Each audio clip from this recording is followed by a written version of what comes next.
Yes, last year, the commission took the task of updating the guidelines. Guidelines for 16B. So you have the ordinance, which is 16B, the ordinance is the law. And then you also have a document that gives interpretations to certain pieces of the law and how it works. Like the ordinance doesn't list the forms. The forms are all listed in the guidelines. And they're part of the guidelines, you have forms in there. So it's really kind of like the implementing document or the guidelines, what the ordinance is saying or what's in the ordinance. And we took the commission, it was Commissioner Sheestock and myself, and we updated the guidelines. We submitted the guidelines to city staff back in January, and they needed to review it, pass it through the city attorney, and we've been waiting. And I've been told that at the May 2nd commission meeting, we're going to talk about the update to the guidelines. The guidelines made changes to a few things. I don't have them in front of me. I submitted to them. I have to operate from memory. One of the ones is the issue of the park representative. We made changes, so now there's a park designee that goes along with the inspector. And the park designee can be a member of the board, or it can be a resident also. If it's a resident, he's just got to get 20 signatures from his fellow residents saying that they want him to be the designee, or her to be the designee. There's a couple of other changes, and these are all due to issues from emails and issues with that were brought up by the residents at hearings. I want to give staff to take, the opportunity to give their input on the changes. So, long story short, this is supposedly happened on May 2nd. I would encourage people to show up at the meeting on May 2nd. Thank you, Jason. Sir, can you all stand up when you speak? Because we're sitting down here, we hear a voice coming over, but we can't see you. Okay, When you speak over the microphone. okay. Thank you. We can, I'm sorry. Did you have a question? Can I just have a statement? Is it not true when they're doing these inspections, they have been told that they only go back, the guidelines go back to when the park was built, and that's what they only have to do, like our lighting around here on the one side of the street? They, 50 years ago, it was the a lighting, whole different story. the lighting standards have been changed, and that was one of the updates that we added to the inspection updates that we proposed to them. But who's going to be the one to implement having the changes done? That's the city council. Dan has updated the guidelines, we updated the checklist, they're now saying they can't find that document. So we've given them all of our notes, all we can do is push them to do it again. Okay, we're trying to get to the rest of this program so we can, please ma'am, go ahead. I have one question about this list that got lost. Yes. That was worked on and it was all great, 8 months and of then got it. lost. That was 8 months ago it got lost? No, it was 8 months that we worked on it. No, I know, but when did that get lost? How long ago was that? We found out that it was lost when we got a new housing director and she said she couldn't locate it. Would you tell me how long that is, like 8 years? It's been, no, it's been 2 years or 3 years. When did Leilani come in? 3 years. 3 years ago. Yeah. Hold on. Please. So 3 years ago, it was discovered that this project check was lost. And then it was like, oops. Well, that's why we proposed again and gave them all of the notes again. And that's been at least a couple of years ago. We're pushing for it to get done. They gave them, who's them? The city housing department, the housing staff, the council members. So Oceanside staff you're talking about. Yes. And the city. Okay, that's why these gentlemen are pushing to have the updates also. They just haven't been approved by the city attorney and gone through the process yet. Guys, cut, okay, go. Yes, okay, I'm sorry. Okay, can we get to the next part, please? Okay.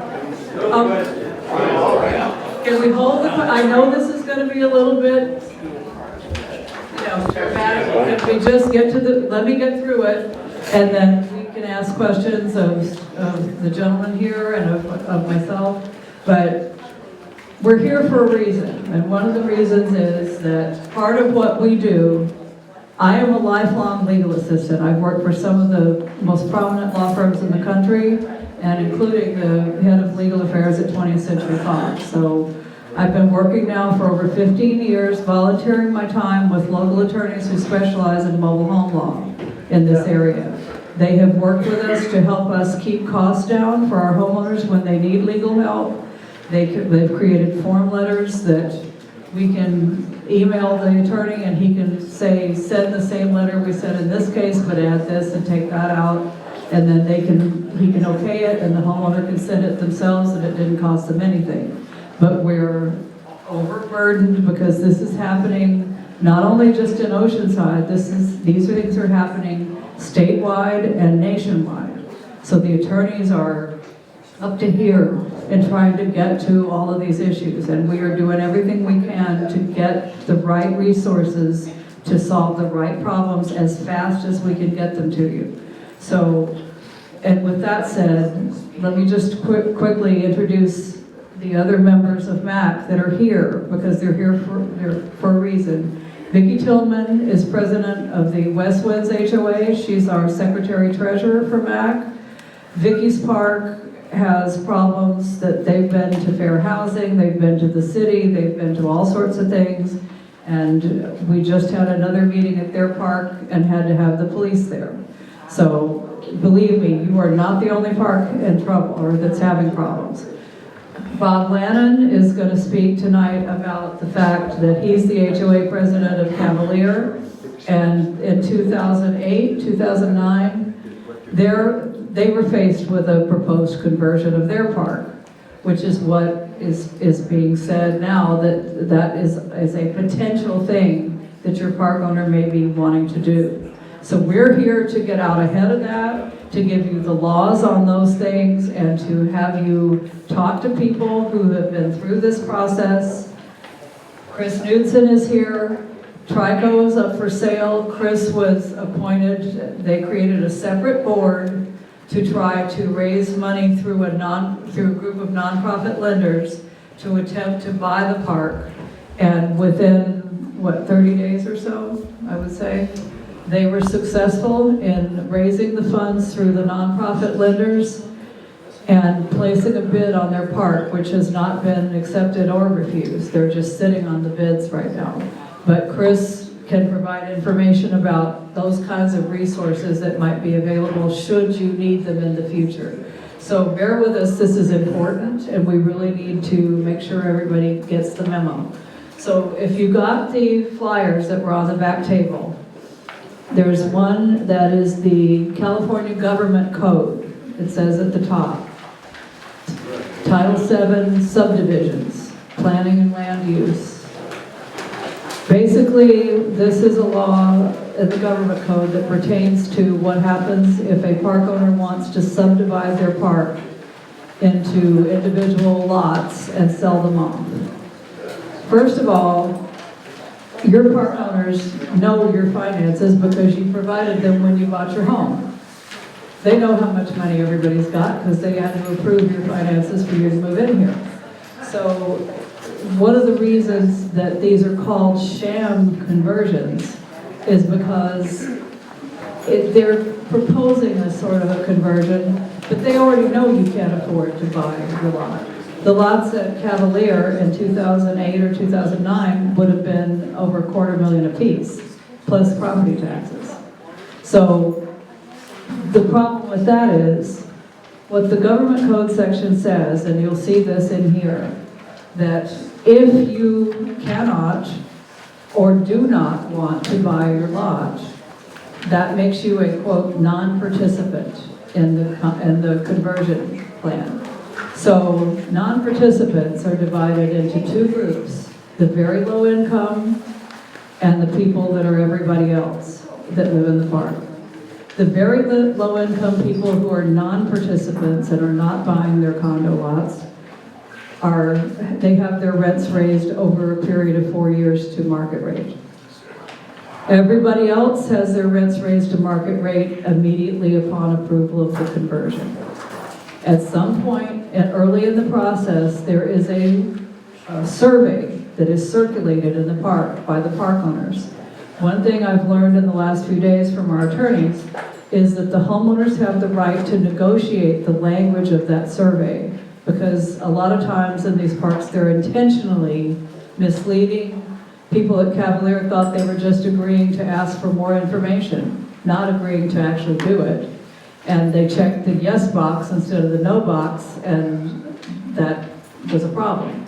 So don't do that. So if you don't hear us say anything else, check the no box. No, that we don't want to do, because it puts you into this choice of having to either come up with the money to buy the lot or being a non-participant and having your rent raised to market rate. You don't want either one of those choices. In other words, that's already a good. Keep going. Yes, it absolutely, yeah, because if you want, once you own the land, rent control doesn't apply anymore. So that's a different thing. So in this, there's the city law that pertains to conversions of mobile home parks. And you've got the web links here, you can look them up and read the laws in their entirety. And the only two things I would say that you need to really look at is relocation plan, because this is based on the state law also. And it says that they're supposed to relocate people to a comparable situation.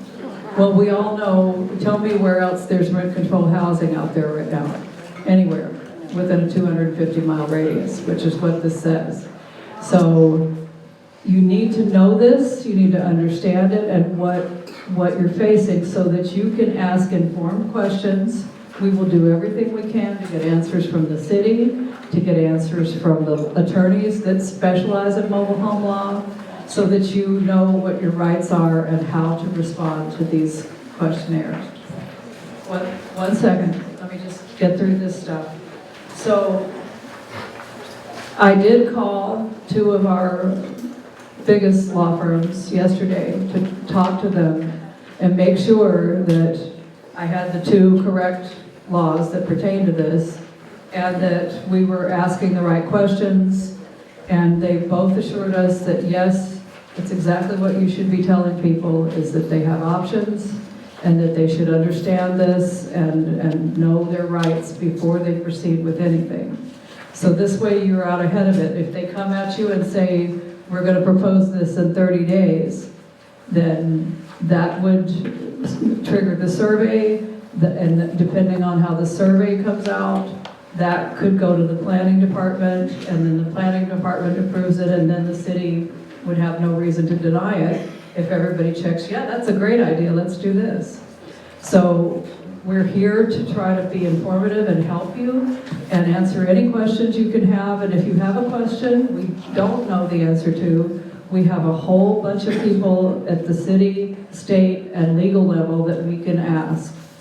And it won't at no cost to you. Every one of you have the right to consult legal counsel.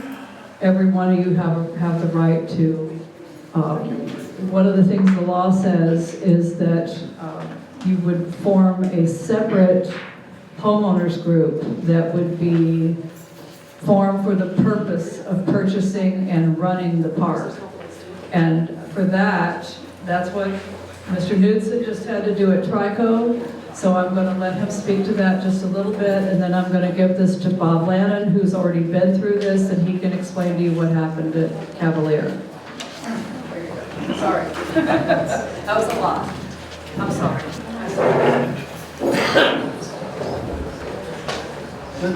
Let me ask you, I'm not sure of the background, where we sit Hold the right mic now. up. Hold on a second. So would you go over one more time where we are right now, this location, Ran to a sentence. with the conversion process? Oh, as far as I know, there's been no. Use the microphone. Can't hear you.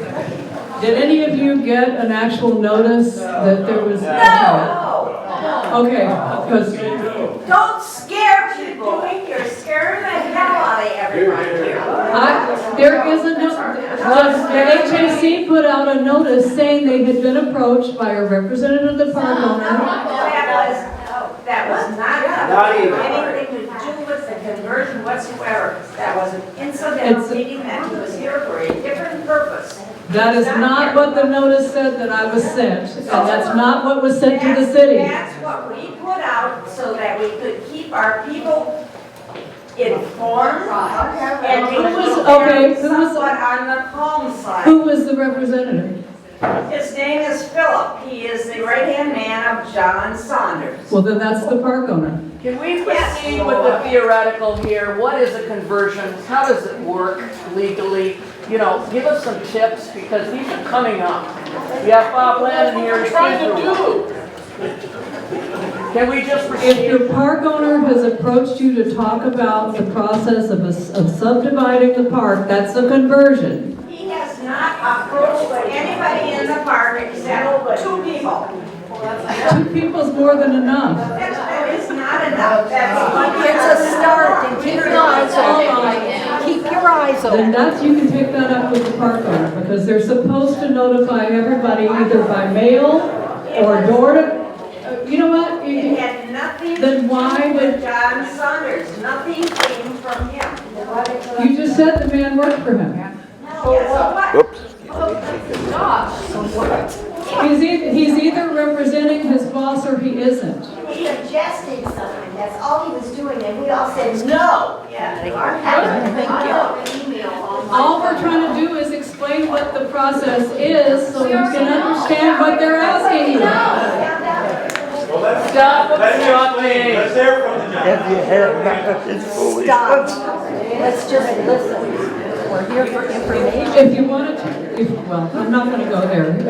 If you trust John Saunders to tell you the truth, good luck with that. Just Stop Yes, obstructing. I Hold came on. here to learn about the conversion. Yes. I saw in the email blast that some representative from the property came to Pat Sandy Beal's name was signed to it. Yes, it was. My home is important. That was a Don't talk to me like that. This is a nice meeting. It is. So Leave it alone, it's not your meeting. you need to have some manners. So do you. Excuse me. I'm just trying to talk about what's important. We're not going to let this go this way. If you can't be respectful of one another, then please leave. On your agenda, you said the conversion. Hold on. I came to hear about the conversion because I'm in the dark with the property. And I appreciate your time and labor to come and tell us. That's why we're here.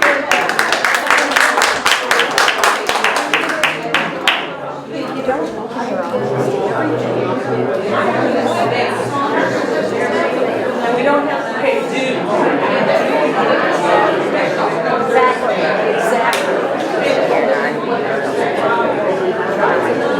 Ma'am, we know a lot more about that. Excuse me, this is exactly what everybody's trying to do, divide. Right. To divide. Everybody's trying to divide. This is a community. Why do one have to be against the other? It doesn't make no sense. Okay, so let us sit down. People didn't get the notice. They're curious. They want to know. And it's okay if you got it, they didn't, and somebody want to know about it. It's okay. Vicki, pull it up to your mouth, honey. It's okay. You don't have to go after somebody because they asked a question. It doesn't even make no sense. I just want you guys to just hear it out. That's all. We all know what's going on in these parts. No, they We, don't. no, they really do know what's going on. They just don't pretend they don't. Let's just get along. Let's just hear what they got to say and go home. That's it.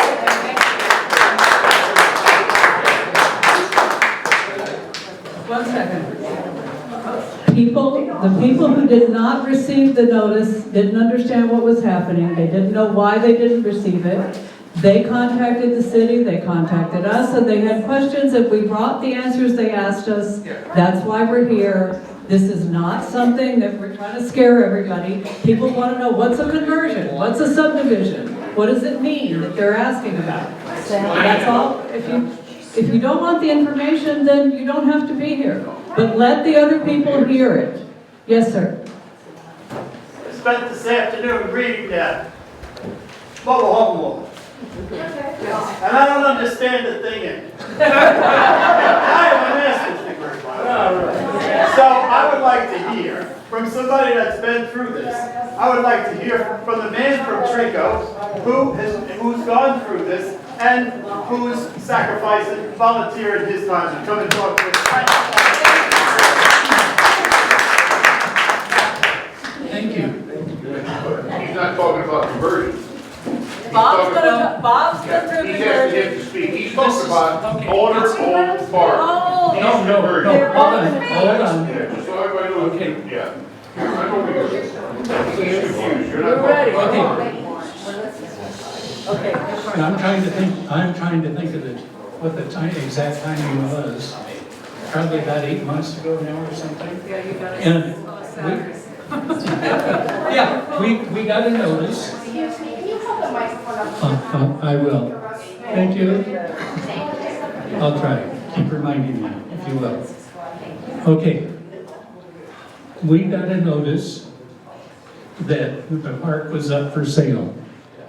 Our park, Trico, was up for sale. And I sat down with my wife, in a matter of about 5 minutes, figured out what the park was worth as a mobile home park. It's real simple. A mobile home park is like any other rental property. There's a simple calculation for it that you can do that gets you in the ballpark. Took me 5 minutes. I came up with a number about $4.5 million.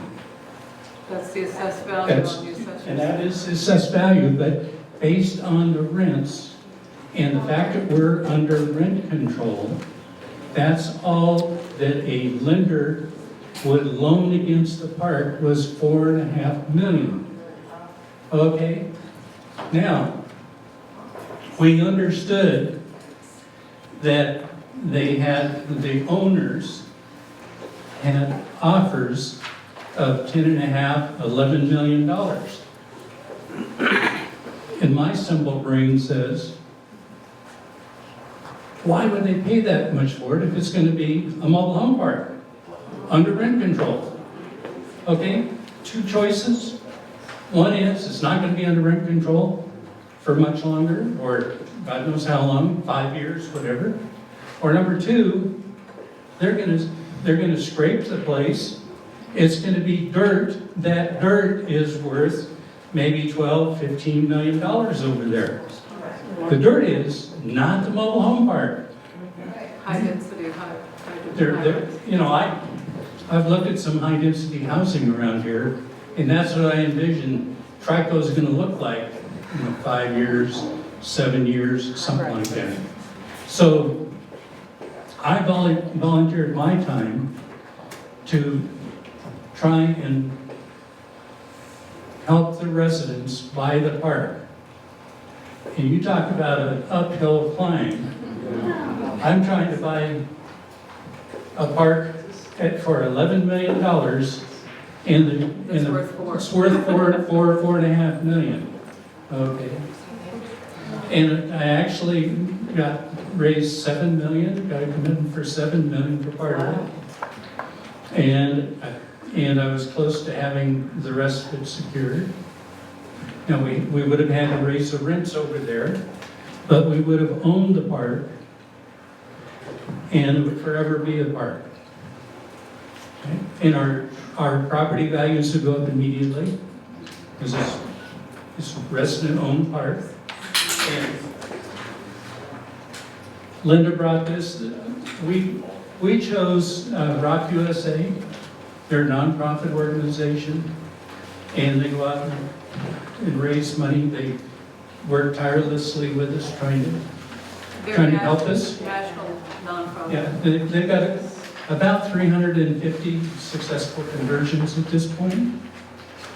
So it's a great thing. I'm here to tell you it's a great thing. The owners over there, the Taylors, didn't accept our offer. But they haven't accepted any. And they haven't accepted any others. Now, the problem is, how do you justify paying that, 10 and a half, 12, 15 million, whatever that number's gonna be, for something that's under rent control? You cannot justify it.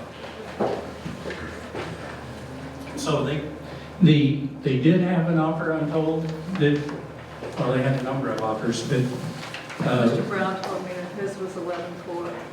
yeah. So I understand that somebody's coming back in again with an offer. I don't know if that's true or not. But next week, and I've already talked to Rock again. I've got them working on it, and we're going to revisit our offer and see if we can make something happen. So for us over there, you can call it conversion, whatever you want to call it.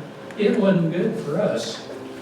And so I worked night and day for 3 months pulling this together. And gave up everything else I was working on to pull this thing together, and they didn't accept the offer. So we're working on it. Next week we're going to be back at it, see if I can talk them into accepting an offer. I think that they're having problems with investors coming in to buy the park, and the only way they can do it is get rid of rent control, do something like the subdivision. I mean, the only way it works is to raise more money from the residents. It's all about profit. So, Thank you yes. for your information. And I hope you get the bid. I hope they'll come back to you. I hope your park gets it. Maybe they'll come back. I'm sorry. Say it again. How many spaces do you have Trico, and how much would each homeowner space have to pay to offset that, $11 million for? The buy-in was $100. Yeah, the buy-in was going to be $100, okay? $100 to get your, the way we're going to do it Participate. is, there's 96, I think it was 96 units over there.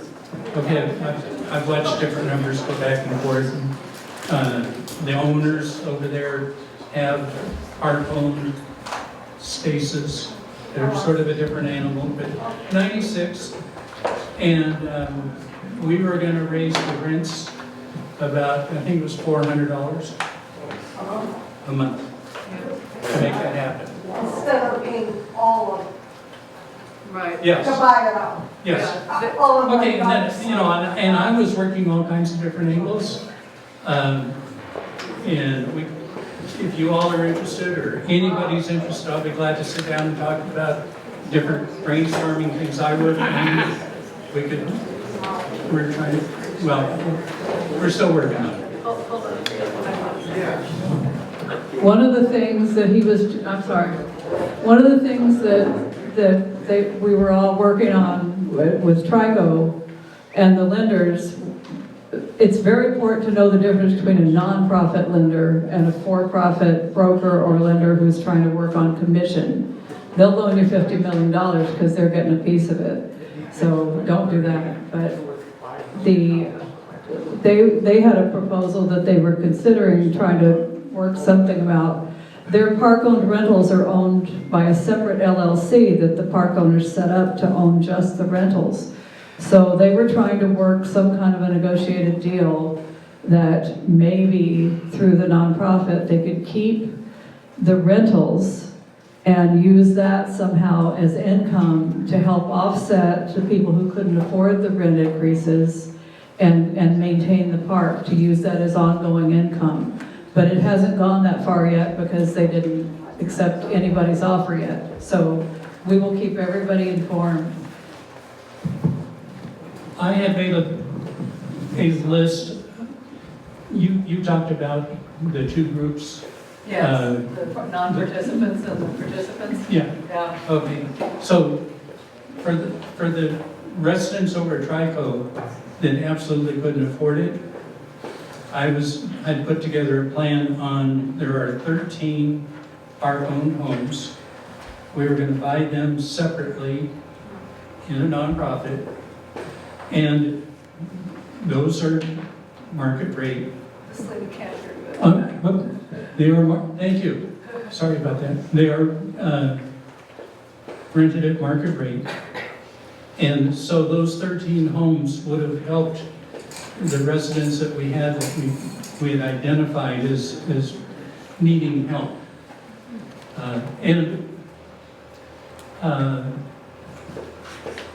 We had about,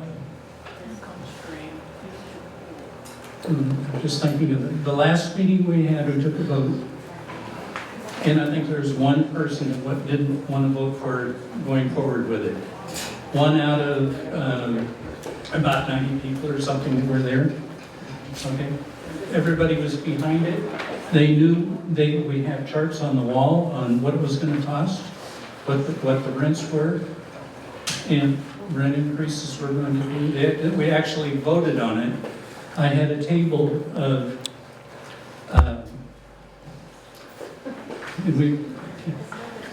we started from high to low, and I was thinking, I'm going to get booed out of the room when I talk about the highest one here. And they took the highest one, as in the most rent. They thought that'd be just fine. So, okay, now, you mentioned something, and I was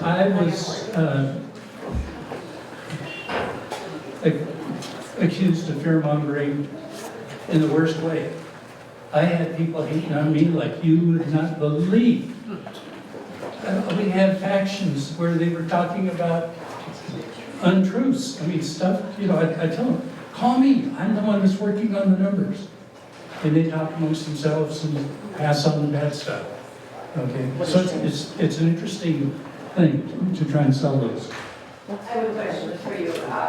Throughout all this whole process, what has the city of Oceanside contributed to the whole process? These two gentlemen right here came to several of our meetings. They're phenomenal. And that lady right there. Well, in London, of course. She put it together. She takes a lot of heat, but I'm here to tell you, we've spent a lot of time together, and I haven't found anything that she's talked about that wasn't true. Doesn't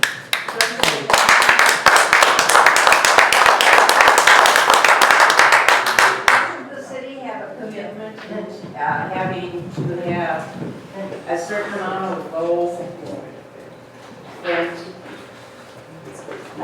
Would it be reasonable? Well, let's talk about relocation. That's always fun. Okay, because that's what we want to do. Let's open it up.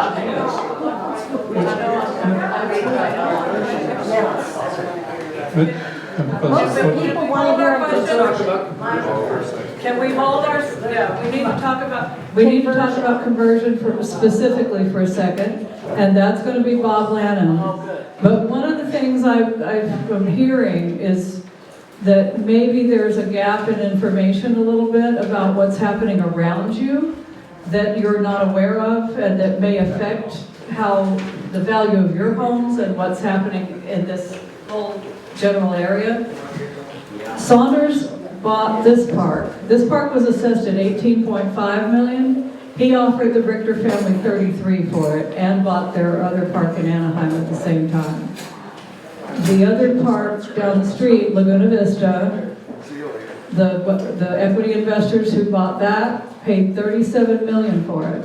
The same week Saunders bought this, the Dillon Apartments, which abut your property right next door, sold to an LLC. We don't know who the principals are, but you guess, for $55.1 million. It just resold to other investors for $77.5 in less than 3 years. So those are the land values around you. So if you're looking at how much is my lot gonna cost, this is the largest parcel in this area right here. This is our largest park in Oceanside. So I'm gonna hand this over to Bob, and he's gonna tell you a little bit about what happened at Cavalier and their proposed conversion, because it went into litigation. Person was notified that this was happening, correct? They Yes. had to do that, okay, and so none of us technically even all be notified. You should have been notified when they were approached. Yes. But I mean, We were each notified You were, that okay. the partners of our sale. Okay, that's all I wanted to know, thank you. Hey, I'll try to be very brief. So we're going to talk about some subdivisions, right? You were saying earlier that that's not going to happen. I hope you're right. Here's the deal. This was 2008 when this happened, so this is right in the middle of the rent control fights that were going on in those days, right? Remember vacancy decontrol? The owners of my park at Cavalier sued the city of Oceanside directly. They were doing, my owners were very aggressively trying to eliminate rent control at the park by whatever means are necessary. One of the ways of doing that is a conversion. And the way that works is, if they get a permission to convert the park into sublots, right? Everybody pays for their own, but buys their lot, rent control goes away. That's what they're trying to do. Now, if that sounds good to you, buying your park or buying your lot, or if that sounds good to you, this is the gentleman to talk to about how to do that. If the owner of the park is trying to convince you to convert your spaces and buy your lots, don't do that. That's my advice. I cannot say that in any stronger terms. Do not do that. The survey that Linda mentioned is required. It can be taken into consideration when permission is granted to convert, but it's not binding, okay? And as Linda mentioned, they're required to work with the homeowners association on the wording of that survey. My park owners, for what it's worth, did everything correctly. They did work with us on the wording of the survey. They followed the letter of the law completely. Luckily though, because they did it that way, I was directly involved with the wording of that survey. And when that survey went out, it was very clear what was going on. Do you want to buy your lot? Basically, is the way it was worded. Okay, this is what happens. This is what's going on. And it was defeated. I think it was 99% said no. We don't want to do this. And it went away pretty quickly. And that's what happened. So if you get to the point, and it sounds like maybe you never will, hopefully not. And so I'm certainly not trying to scare anybody. There's nothing to be afraid of. Just know what your rights are, know what the obligations are. If they're going to try to get you to buy your lot, you need to have some questions answered before you say, yes, I'm interested in finding, even if you say, yes, I'm interested in finding out more, you need to know more before you get to that point, right? How much is this going to cost? How much is my rent going to go up? Who's going to manage the park? What's the real estate company or the management company that we're going to bring in to do that? How much is my rent going to be every month? Before you even think about saying yes to a survey. That's the communication you need to get to your neighbors. If this comes to that. That's it. That's simple.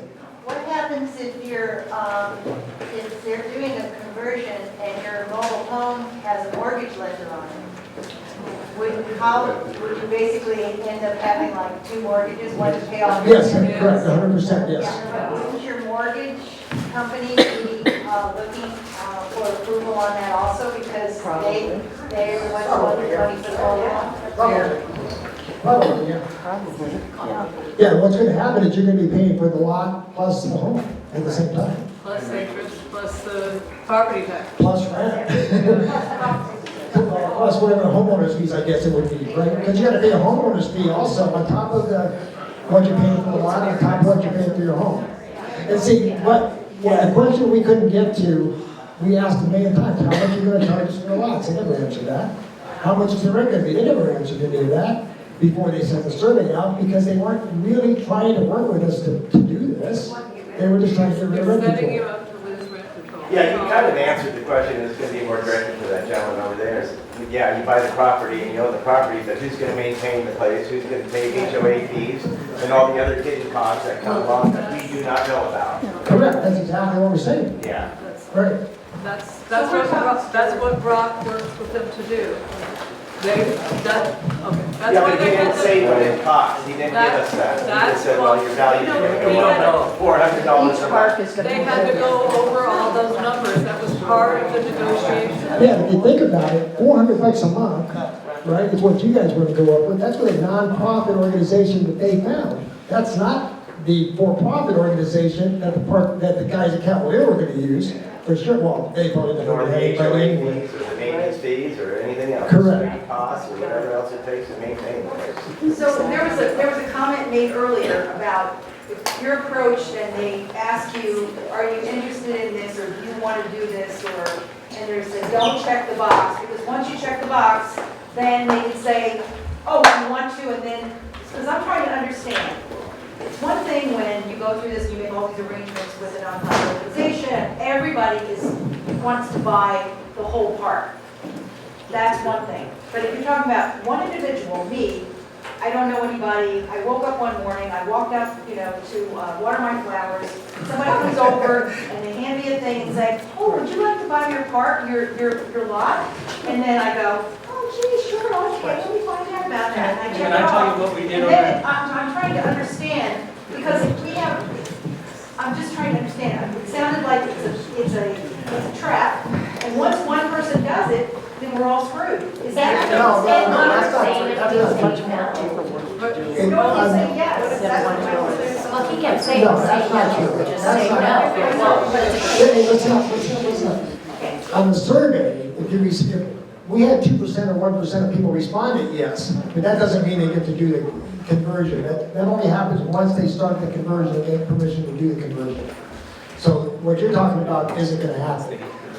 But what I strongly suggest on that survey is say, even if you are interested, still say no to that, and then start doing some research, start working with your HOA, start meeting with the owners, and deciding how to do that. And on that survey, what they're trying to do is get enough people to say, yes, we're interested in doing this, so that they can use that as evidence that you guys want to do this. Stand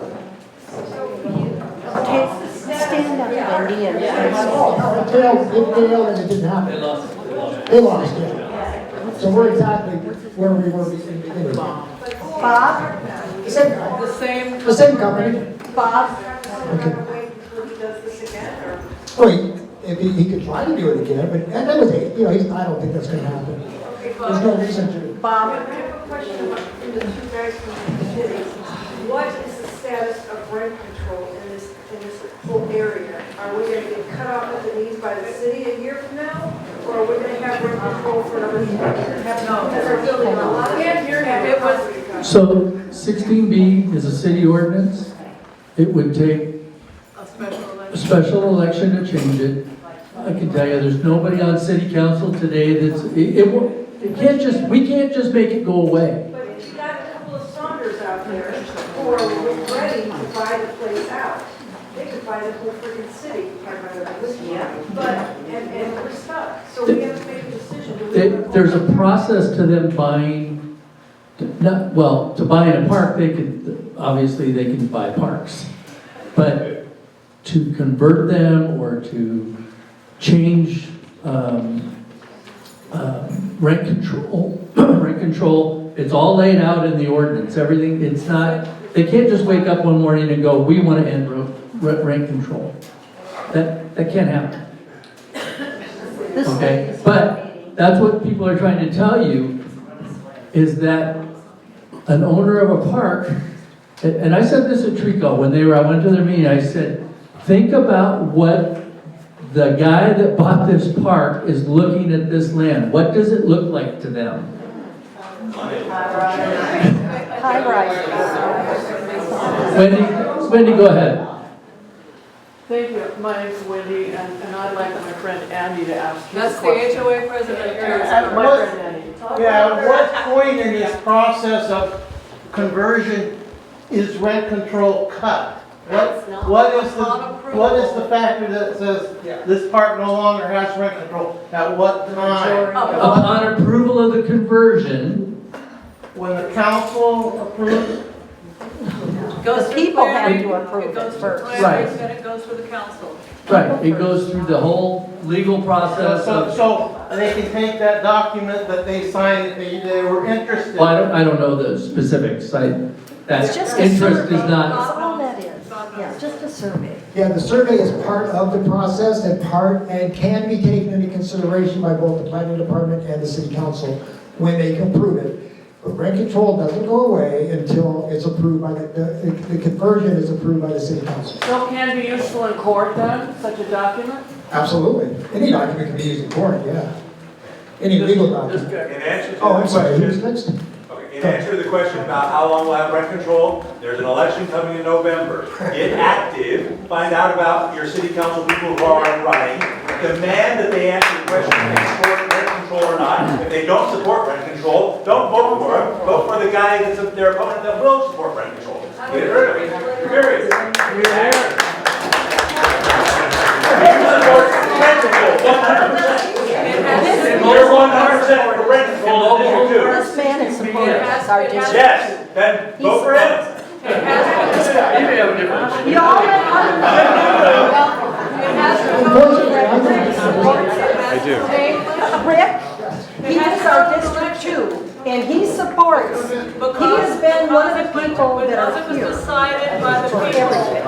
it has to go back here. Only the people can change it. What she's saying is that the only way to get rid of rent control is by an election? Is that what you're saying? Yes, because the people decided the question, now it has to go back to the vote of the people. So the city council. The city can try that, but, That's what the 2012 election. right. Good luck, they try to Yes, work. sir. They can change the laws, they can do all kinds of things. We're trying to go with what we got right now. Victor has a question. I just have to identify that the majority of the people in a park like this have to be in favor of it before they can subdivide it. Yes, you would get a survey. Hopefully, everybody would say, no, we don't want to, because it's a 22 situation. Just because 100 people on 400, you say, oh God, like this is that. That doesn't mean the whole park has to change. No, they can't Did everybody hear that Rick is he's our member? He's who you want in. He shows up when we ask him to come to our mobile home meetings. He has never not shown up since I've known him. He's fairly new, but keep him in because he cares. So, and this man, Mr. Dominguez, I don't care what he runs for, vote him in. What does this have to do with? Yeah, they have to vote him in. They care about mobile homes. Thank you, Rob. All right, ladies and gentlemen, good evening. Victor Roy, the city treasurer, and as soon as I heard, and I'm a homeowner here at Rancho San Luis Rey, that as soon as I heard that there was a proposal for subdivision, I immediately started researching at City Hall to find out what documents are available that relate to the Cavalier case. So I found out that there are thousands of pages of legal documents. We don't need those. But there was a staff report that the park owner, sorry. That the park owner went through the planning commission and got this to the city council. So I made a public records request, and within 1 hour, the city clerk found the document. I thought it was going to be a few pages, 164 pages. I have the link. I've shared the link with the boards here at Rancho San Luis Rey. We're happy to share the document with all of you guys. 165 pages. Basically, the first 10 pages is the summary and what transpired once the Cavalier Park owner put this in and the council denied it.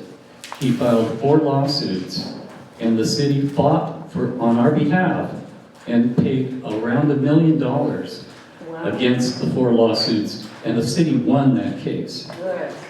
So think about that. That is the major precedent that is protecting all of us, because we have 16B, we have a city that has enough money that is willing to fight for us, and That's what you're meant. in our part of the community, that's what our monthly fees go into the rent control program. A lot of cities that don't have rent control turn over, and these corporations, are able to do this. We saw a park in Santa Cruz where they just kicked everybody out because they raised the rents to $5,000. So, because we have rent control and we have strong leadership, it behooves us to stay vigilant, but we have protections and we have the case. Now, the city attorney at the council meeting 2 weeks ago said that there was one other provision to protect us from conversions.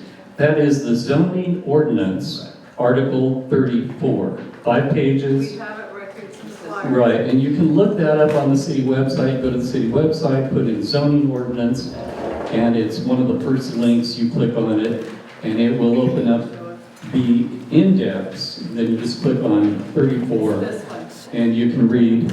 Lovely's on here. Very important. They're supposed to give 12 months advance notice of their intent to convert. They're supposed to present a relocation plan to the planning commission for approval.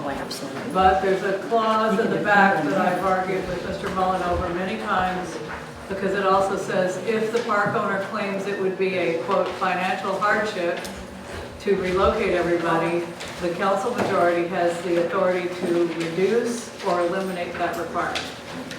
So, yes, we have laws that protect us, but you gotta watch who you vote for. And also, rent control is by ordinance. That's the strongest form of rent control that you can have anywhere in the state. That's by law. Other areas have a rent control by accords and agreements, but by ordinance, that is the strongest protection. That's why we have 6,000 of us living in these mobile home parks in Oceanside. So, how does it work? The council, rent control is by the council. It takes 2 council members to put any part of the rent control ordinance on the agenda, consider it, and vote. And that's what happened to us in 2011 when we had a council majority of 3 vote for vacancy decontrol. And we had to, there's many of us in the room here that were in that fight. That took us 30 days to collect 7,700 signatures on a referendum in order to overturn the will of the city council. We collected 15,000 signatures and went back to the council and said, nullify your vote. And they absolutely refused and said, we're going to send it to the ballot for the people to vote on because we believe the voters are going to vote with us.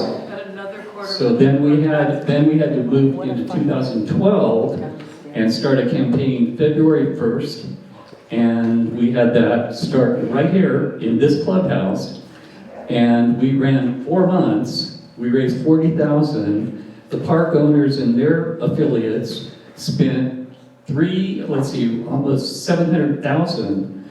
And at the ballot in June, we defeated them 2-1. So that took a lot of hard work by a lot of people. We haven't had any other indications of considerations about changing rent control, but we're staying vigilant.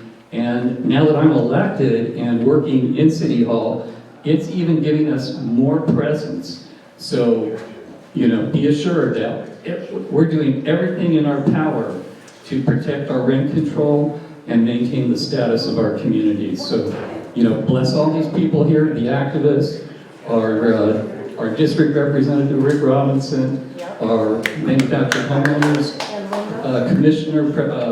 commissioner and leader of the Fair Practices Commission, Daniel Dominguez.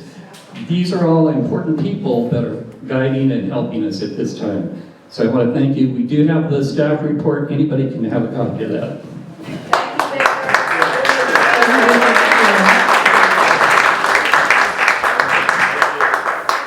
I have to leave in about 5 or 7 minutes, which is probably not a big deal to most of you, but there is a bit of bad news, is the sound system goes with me.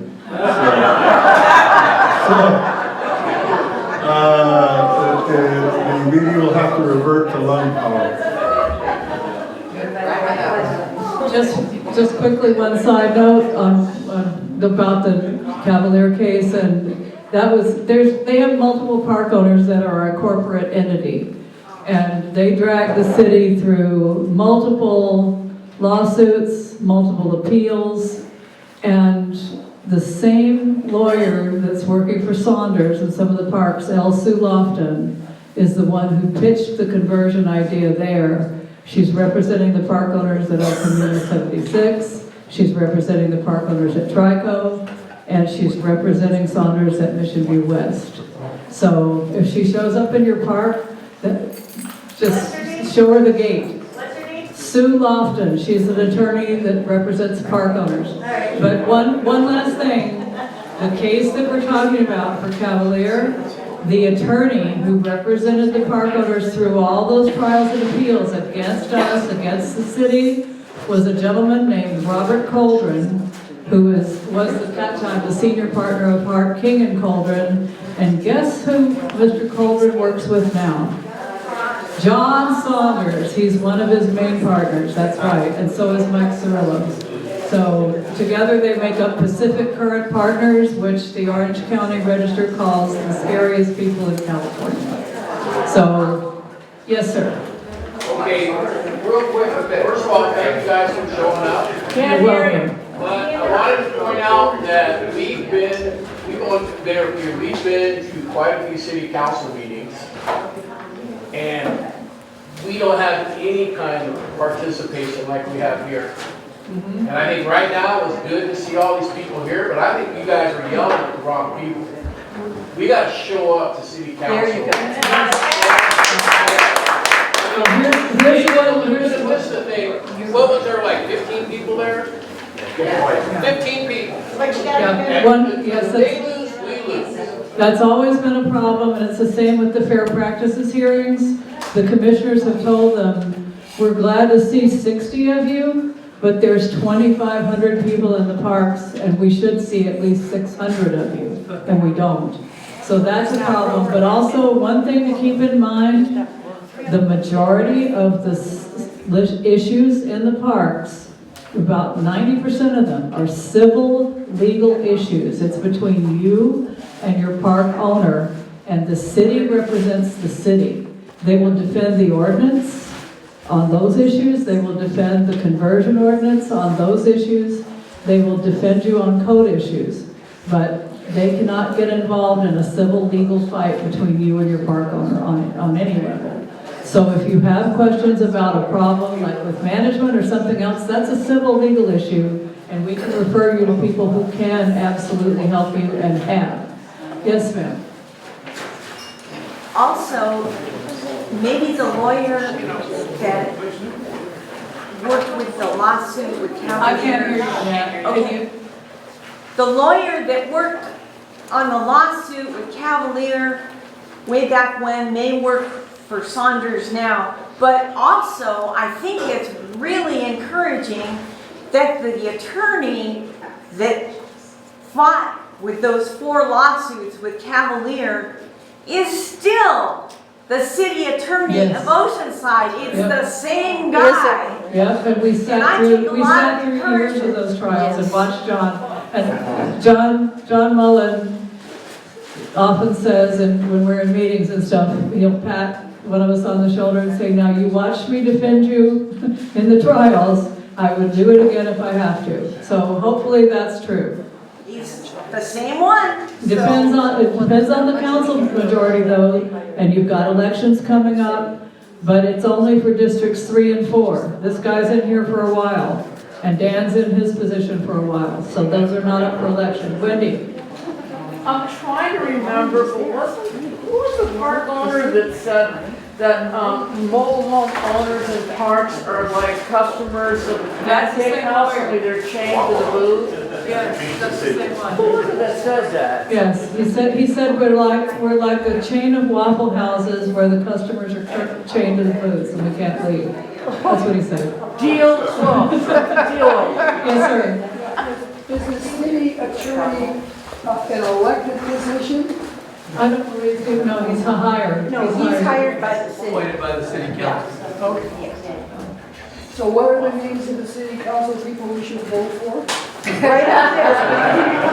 I'm not running. We all, I'm not getting into that one. one in there. These guys, they got your back. You can serve, you get 1 per district. There's 5 people on council. This man is District 2, he's our man. Yeah, right now. So Rick Robinson, write his name down. Dan Dominguez. Dan Dominguez is our manufacturer. That's right, you can. But you can vote for mayor. The mayor's up for election. You can vote for mayor. So, She's also. one I don't second, know. 1 second. So, we didn't get to it, but never sign a long-term lease because you're giving up rent control. Yeah. So if the park owners take it to a court and say, well, this person agreed to this in their contract, then the courts are gonna have to decide whether the rent control amount prevails or whether you agreed to compounding rents in the thing that you signed. So never sign a long-term lease. That's not good. And read these flyers, and if you have any questions at all, our email addresses and the council email addresses and stuff are on these materials. Email us, call us, we're here to help you. If we don't know the answer, we know a whole lot of people that might, so we will call them and get you help, whatever you need.